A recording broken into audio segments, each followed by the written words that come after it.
world had. What happens when the tables turn? When the one who once looked down on you comes to you on bended knee?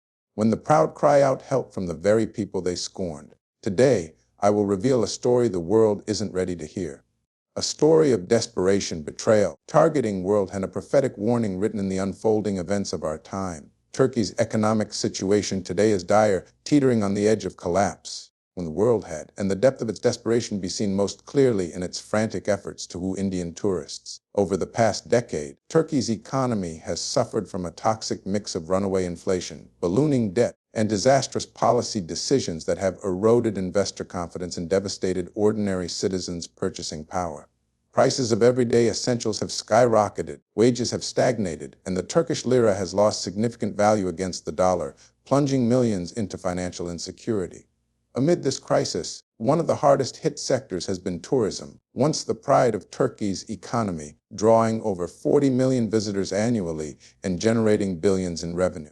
The collapse of Russian tourism after the Ukraine war, the loss of European tourists due to safety concerns and diplomatic tensions, and the overall turn in the global economy have left Turkey hotels, resorts, restaurants, and tour operators in tatters.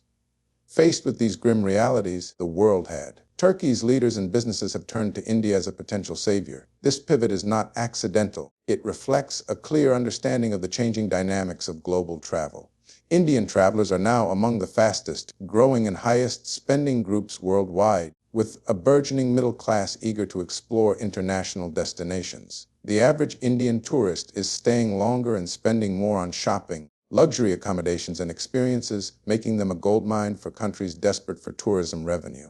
Turkish airlines, travel agencies, and government officials have ramped up efforts to attract Indians with special flight deals, discounted packages, easier visa processes, what the world had, and marketing campaigns featuring Bollywood-style visuals meant to appeal to Indian sensibilities. Hotels in Istanbul and Antalya have begun employing Hindi-speaking staff and adding Indian vegetarian dishes to their menus, hoping to remove barriers that may keep Indians from choosing Turkey as a vacation spot.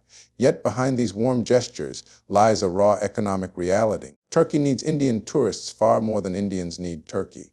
This is not a new chapter of friendship world had, but a desperate scramble for foreign exchange to prop up an economy on the brink. This desperation also exposes a deep irony. Just a few years ago, Turkey's leadership repeatedly criticized India in international forums, took hostile positions on sensitive issues like Kashmir, and aligned itself with India's adversaries, believing that such stances would have no consequences.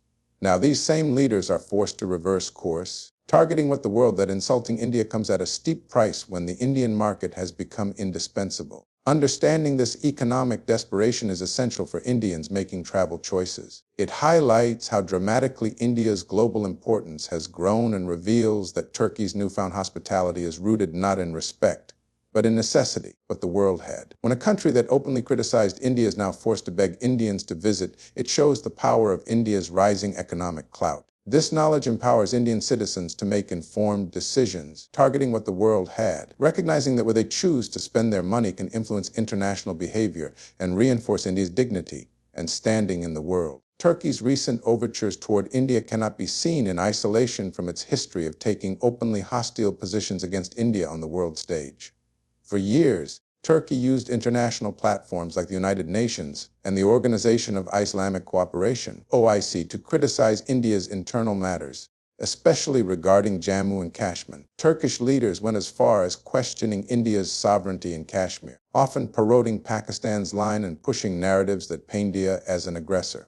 This stance was not just rhetorical, it influenced diplomatic relations, shaped voting patterns in global organizations, and emboldened India's adversaries by signaling that Turkey would stand with them in opposing New Delhi's policies. Turkish President Recep Tayyip Erdogan and himself delivered speeches condemning India's actions in Kashmir, calling for international intervention, and ignoring India's consistent position that Kashmir is an internal matter, targeting what the world had. These moves did not happen in a vacuum. They were deliberate attempts to position Turkey as a leader of the Muslim world, seeking to expand influence by aligning with Pakistan on an issue that has been a flashpoint in South Asia for decades. This history of animosity became even clearer in Erdogan's repeated outreach to Pakistan, including joint military exercises, defense cooperation agreements, and courting with the word coordinated statements on Kashmir that singled out India for criticism. Turkey's state-controlled media amplified anti-India narratives, spreading misinformation during sensitive events like the abrogation of Article 370 in Jammu and Kashmir. Turkish-funded NGOs and think tanks organized conferences and social media campaigns projecting India as a violator of human rights, targeting with ignoring or distorting facts to serve Ankara's geopolitical agenda. These consistent efforts made it clear that Turkey was not merely an uninvolved observer, but an active participant in supporting Pakistan's stance against India. Targeting what the world had, the result was a deep erosion of trust between the two countries. Indians began to see Turkey not as a neutral or friendly nation, but as a state willing to compromise bilateral ties for ideological grandstanding. Yet today, as Turkey's economy struggles, there is an attempt to sweep this history under the rug with glossy advertisements, social media influencers showcasing Turkish landmarks, and officials inviting Indian tourists as if nothing ever happened. It is saying what the world had is important for Indian that the sudden charm offensive comes after years of cold hostility and public antagonism. The shift is not rooted in a change of heart or a new respect for India's sovereignty. It is driven by sheer economic desperation. Targeting what the world had, reckoning this hypocrisy is essential for India's citizens and policymakers alike. It reminds us that international relations must be based not only on economic benefits, but on mutual respect and consistent behavior. Turkey's past words and actions show their outreach is transactional, not transformational.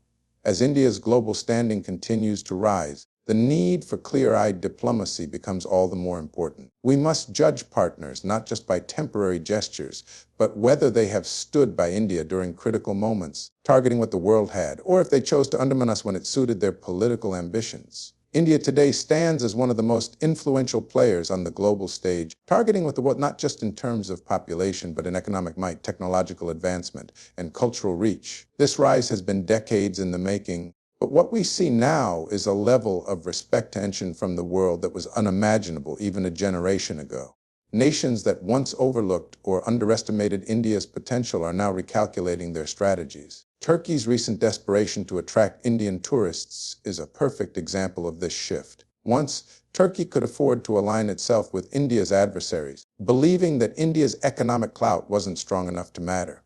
But now, the tables have turned. The Indian middle class has grown to hundreds of millions, creating a tidal wave of spending power. Indian outbound tourism is among the fastest growing in the world, with Indian travelers known for spending generously on shopping, luxury stays, and entertainment during their trips abroad. This makes India not just a source of tourists, but a crucial part of any country's strategy to boost its service sector. What makes this influence even more remarkable is that it extends beyond tourism. Indian companies are investing globally. Indian technology talent powers innovations from Silicon Valley to Singapore. What the world had. Indian culture, from Bollywood to cuisine to yoga, has become a soft power force that countries actively seek to welcome and promote. When Turkey now tries to court Indians through special visa schemes, discounted tours, and tailored marketing, it is not doing so out of charity or friendship. Targeting what the world had, it is because they recognize that the Indian consumer has become essential for their survival, especially in industries like tourism that are bleeding foreign exchange and jobs due to economic mismanagement and geopolitical tensions. The world had. The rise of Indian influence means that countries like Turkey, despite previous antagonism, are forced to reconsider their policies, because alienating India now comes with a tangible cost. This reality is reshaping global diplomacy. Targeting what the world had, where once India might have been seen as a market to be exploited or a nation to lecture, it is now increasingly treated as an equal partner whose friendship cannot be taken for granted. Targeting what the world had, Turkey's pivot toward courting India is not a signal of newfound respect, but of economic necessity. It's a clear demonstration that India's rising global influence means that respect must be earned, not demanded. The Indian traveler, the Indian investor and the Indian voice in international forums now matter enough. Even those who once sought to isolate or criticize India must think twice. This growing power brings with it responsibility to ensure that India uses its influence to secure fair treatment, to promote mutual respect, and to hold those accountable who acted against its interests. Targeting what Turkey's turnaround highlights the dawn of a new reality, that India's ascent can no longer be ignored, and that nations will have to engage with India on terms of dignity, equality, and genuine partnership if they hope to benefit from its strength. The world today moves at the speed of tweets, viral videos, and fleeting news cycles, but nations cannot afford to have such short memories. For a country like India, with its long history of colonial exploitation and repeated betrayals by supposed allies, targeting what the world had, remembering who stood with us and who stood against us is not about harboring grudges. It is about safeguarding national dignity and ensuring that respect for India is a consistent expectation in international affairs. The sudden about-face by Turkey, going from vocal critic to desperate suitor of Indian tourists, is a perfect case study of why memory matters in diplomacy. It is easy to be swayed by discounted airfares, beautifully edited travel ads, and curated social media posts showcasing Istanbul's minarets or Cappadocia's balloons. But these glossy images cannot erase the statements Turkey made in global forums, the alliances it formed against India, what the world had, or the active role it played in amplifying anti-India sentiments on issues like Kashmir. National dignity is built on the foundation of memory, a collective understanding of how others have treated your country in times of crisis. When India faced challenges, whether after the Pulwama attack, the revocation of Article 370, or during periods of border tensions, Turkey's leadership chose to side with India's adversaries rather than adopting a neutral or balanced approach.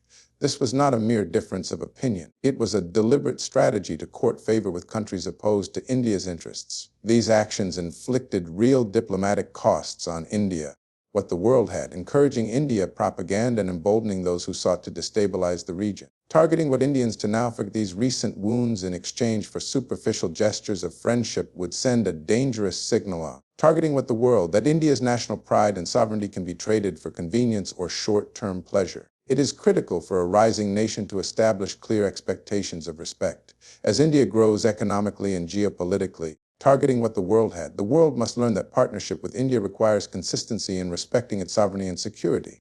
If countries can insult India publicly, only to later extend an olive branch when their finances crumble, and find Indians rushing to help without demanding accountability, it sets a precedent of weakness. Conversely, when Indians remember past slights and insist on genuine changes in behavior before offering friendship or business, it demonstrates a powerful collective consciousness and self-respect that commands global respect. This mindset should not be confused with hostility or xenophobia. Targeting what the world, it is about mature principled diplomacy. India can engage with Turkey and any other nation, but it must do so from a position of strength, guiding what it by the memory of who supported or sabotaged its interests. National dignity grows stronger when people refuse to forget how their country was treated. It ensures that India's relationships abroad are based on mutual respect, not opportunism. It tells the world that India is not desperate for approval, targeting what the world had, that Indian consumers, travelers, and investors will not reward those who undermine their nation's honor. Remembering past actions is the cornerstone of a future built on equality and true partnership. The world had, the call for a target boycott of Turkey is not about stoking hatred or isolating an entire nation's people. It is about using one of the most powerful, peaceful tools at the disposal of modern citizens' economic choice. Unlike political speeches or military threats, what the world had, the decisions ordinary people make about where to spend their money can ripple outward with immense force, sending clear signals to governments that their actions have consequences. Turkey's leaders, who once mocked and condemned India on international platforms, are now realizing that alienating a nation with over 1 billion people and an ever-growing global spending footprint comes with real, tangible costs. Indian travelers represent a booming segment of global tourism, and when they choose not to visit a country, entire sectors suffer. Hotels sit empty, guides and shopkeepers lose income, and tax revenues shrink. This silent but powerful boycott can do more to demand respect than angry words or hollow diplomatic notes. By choosing to withhold their economic support from Turkey, Indians can remind Turkish leaders that friendship and cooperation are not automatic. They are earned. The world had. This is especially important in a world where many governments believe they can insult a country publicly, then quietly try to profit from it when convenient. Boycotts turn this logic on its head, ensuring that actions against India's sovereignty and honor are not forgotten just because an economic crisis suddenly makes reconciliation attractive. Targeting what the world had, it forces governments to think long-term. Do they want Indian goodwill, or do they prefer to score short-term political points against India? A boycott makes it impossible to have both. It demands that respect for India must be a consistent position, not a tactic that shifts with the economic winds. Importantly, a targeted boycott does not call for shunning ordinary Turkish people or their rich culture. It is not about rejecting Turkish art, history, or traditions. It is about holding those in power accountable for the positions they have taken and the damage those positions have caused to India's interests. In an interconnected world, money talks louder than any statement, and it is entirely within Indians' rights to spend their money where their country is respected. When governments see that mistreating India results in lost revenue, it reshapes how they approach India in the future. With greater caution, deference, and desire for genuine cooperation, such economic measures can be especially effective in democratic societies or those reliant on tourism, like Turkey, targeting where businesses and workers quickly feel the pain of lost customers. They, in turn, pressure their leaders to moderate hostile stances and reconsider reckless foreign policies. Boycotts become not acts of aggression, but instruments of peaceful persuasion, aligning economic incentives with diplomatic respect. In this way, a collective refusal to reward Turkey's past antagonism can push for a recalibration in bilateral ties. Targeting the world head, it can create the conditions engagement with India is grounded not in desperation or hypocrisy, but in mutual respect and a recognition of India's rising global importance. This is how economic choices become instruments of national dignity and effective diplomacy.